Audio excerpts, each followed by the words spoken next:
Alright, what's up, family? Just want to make a really quick video, man. I'm going to try to make this as quick as possible. But this is for the people who haven't yet grasped where I'm coming from when I talk about words and the power of words. For those of you that don't really understand like the difference in between what reading a word is, writing it down on paper, and what I mean when I say that doesn't matter, it's about the sound of the word. I want to explain to you kind of what I mean. Now, I'm going to try to keep this as basic as possible. Because to truly understand this, you'd have to really get into studying frequency and things like that, okay? But I'm going to make it simple. We are aware that we don't see words coming from someone's mouth as they talk. So as we communicate on a daily basis, we don't use spelling, but we do use speech and words and vocal cords and sound. Now, when someone is talking, you don't see words coming out of their mouth, as I said. But what you hear is frequencies, sounds, and vocal pronunciation. So how someone sounds their mouth and use their tongue or whatever is going to create the word, or create the sequence of sounds that you have been taught what that word was. Now, this is what I mean by spelling. You don't have to see the word, but if a word is said, you're still going to respond to it. For instance, if I walked up to you and said, "Donde es tu país?" You're not going to understand that. You know why? You haven't been taught that spell. You haven't been taught that frequency, or you haven't been taught that translation. You don't understand that language, right? Even if you saw it written down, you wouldn't understand it. So it's irrelevant what's wrote down. If you don't understand it, you don't understand it. But if I told you that that meant, what country are you from? Or you are from what country? That's Spanish, right? You would know how to answer that question. What country are you from? And because you speak my spell, you speak my language, you would understand what I said by hearing it, not by seeing it. So that's what I mean by, the sound of words. Say, just for instance, Job or job is a Hebrew word for persecuted, right? Now, every day we wake up and we go to our jobs, right?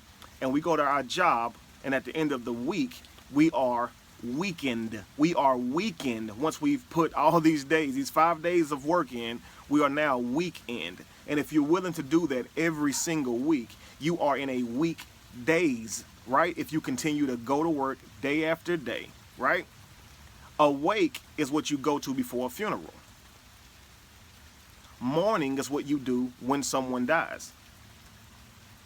It's funny how we use these terms with each other. So I'm just saying, think about the sound of it. I know that mourning is spelled M-O-R, and we also have another mourning that's spelled M-O-U-R, right? And so that's why people say that doesn't mean that you're just reaching. Well, think about it. In the morning, you awake, right?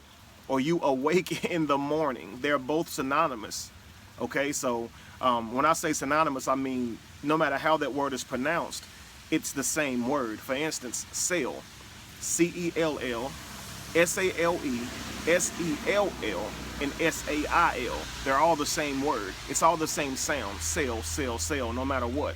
You'd have to see that word written down or hear it in a sentence. And because you hear it in a sentence, you can understand the tone. Because you hear the music, you understand the tones of the music. You see what I'm saying? So if you hear someone say something within term, if I say, "I got me a sale today," right? Or I'm going to sell you something, you automatically know what I mean by the way I say it to you. You don't have to worry about how it's spelled. So let's just look at it. Sell. All right. Whenever you go to purchase something, right, they're going to sell you something. And when they sell you something, they have to charge you, correct? So in order for a sale to be made, one has to be charged, correct? Let's just look at, I'll go crazy, sailboat. Sailboat. A sailboat. S-A-I-L. How does a sailboat work? It uses water and wind as energy, right?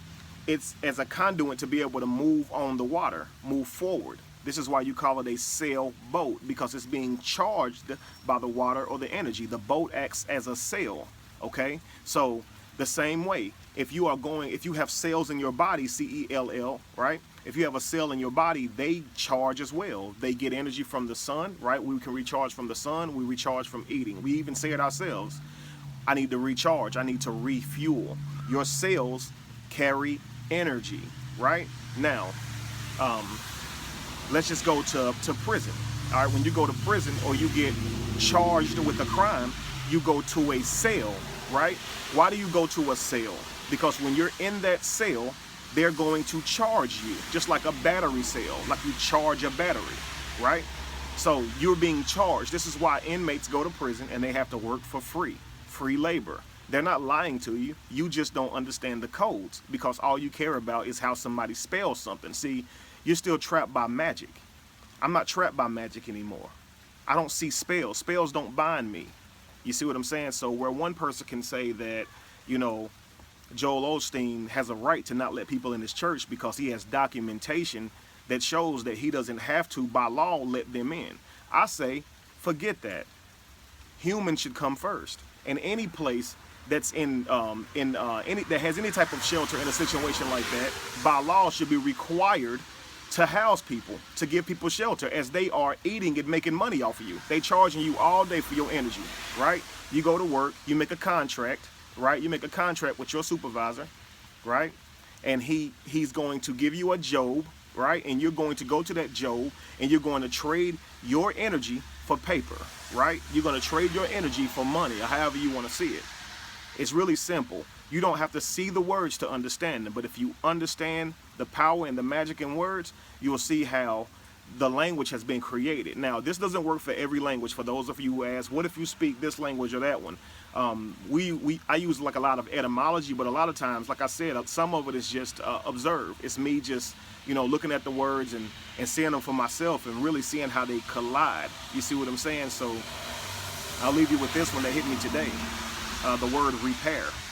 When you repair, the word re, of course, means to do again, right? The word pair means to sync, join, couple, or connect.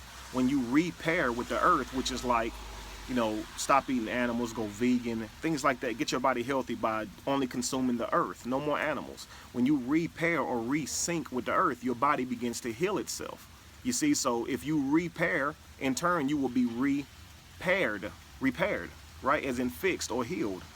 It's just funny that it's in the words. I don't know, but, you know, it's one of those things where people will hear what I'm saying and they'll criticize because they have absolutely zero understanding on where I'm coming from. And before you criticize, just take the time to like at least try to see where I'm coming from. That's all I gotta say. But that being said, man, it's 7 minutes. I shouldn't have let it take that long. Holla.